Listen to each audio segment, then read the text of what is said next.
क्या होगा अगर एक रानी चींटी को पूरे 1000 दिनों तक अपना साम्राज्य बनाने का मौका मिले?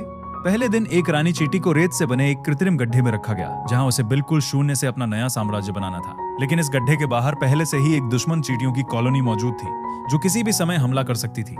इसलिए रानी चींटी ने बिना समय गंवाए अपना घोंसला बनाना शुरू कर दिया। साथ ही वो अपनी पहली पीढ़ी के बच्चों को बड़ा करने लगी। कुछ ही दिनों में अंडों से मजदूर चींटियों ने जन्म लिया। उन्होंने घोंसले के प्रवेश द्वार पर मिट्टी की मजबूत दीवार बना दी।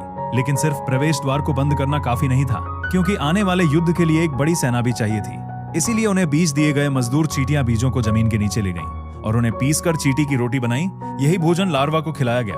देखते ही देखते 70 दिन बीत गए और पूरी कॉलोनी तेजी से बढ़ने लगी। लेकिन नई चींटियां अभी भी कमजोर थीं, क्योंकि उनके शरीर में चीनी की कमी थी। तभी उनके लिए एक छोटे बर्तन में शहद रखा गया। पूरे एक दिन तक किसी भी चींटी ने उसे हाथ नहीं लगाया।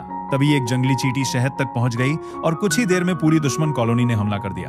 भयंकर युद्ध छिड़ गया। लाल चींटियों की ज्यादातर सेना मारी गई। इसके बाद बची हुई चींटियों ने अपने मरे साथियों के लिए एक कब्रिस्तान बनाया। फिर उन्हें दोबारा शहद दिया गया। इस बार चींटियों ने बिना कोई गलती किए तुरंत शहद पिया और उसके बाद उसे मिट्टी और कंकड़ों से ढक दिया, ताकि दुश्मन उसे दोबारा न ढूंढ सके, क्योंकि वे जानती थीं कि शहद की रक्षा करना रानी की रक्षा करने के बराबर था। अब उन्हें बहुत दिनों तक अपनी कॉलोनी बनाने के लिए छोड़ दिया गया। देखते ही देखते 6वां दिन आ गया।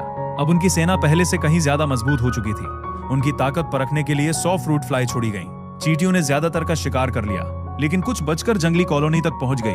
समय के साथ दुश्मन कॉलोनी भी पहले से ज्यादा शक्तिशाली हो गई। आखिरकार 1000वें दिन भयंकर युद्ध शुरू हो गया। दुश्मन घोंसले के अंदर तक घुस गए। सैनिक किसी तरह रानी को सबसे गहरे हिस्से में सुरक्षित ले गए, लेकिन कई चींटियां लड़ते लड़ते मारी गईं। दुश्मनों ने लार्वा पर भी हमला कर दिया। ऐसा लग रहा था कि 1000 दिनों की सारी मेहनत खत्म हो जाएगी। तभी पूरी कॉलोनी अपनी रानी की रक्षा के लिए एकजुट होकर पलटवार करने लगी और पूरी ताकत से दुश्मनों पर टूट पड़ी। यहाँ तक कि मेरे पालतू जानवरों ने भी उनका साथ दिया। बहुत बड़े भीषण युद्ध के बाद आखिरकार दुश्मन कॉलोनी हार गई और 1000 दिन पूरे होते होते एक अकेली रानी चींटी ने अपना छोटा सा घोंसला एक विशाल साम्राज्य में बदल दिया।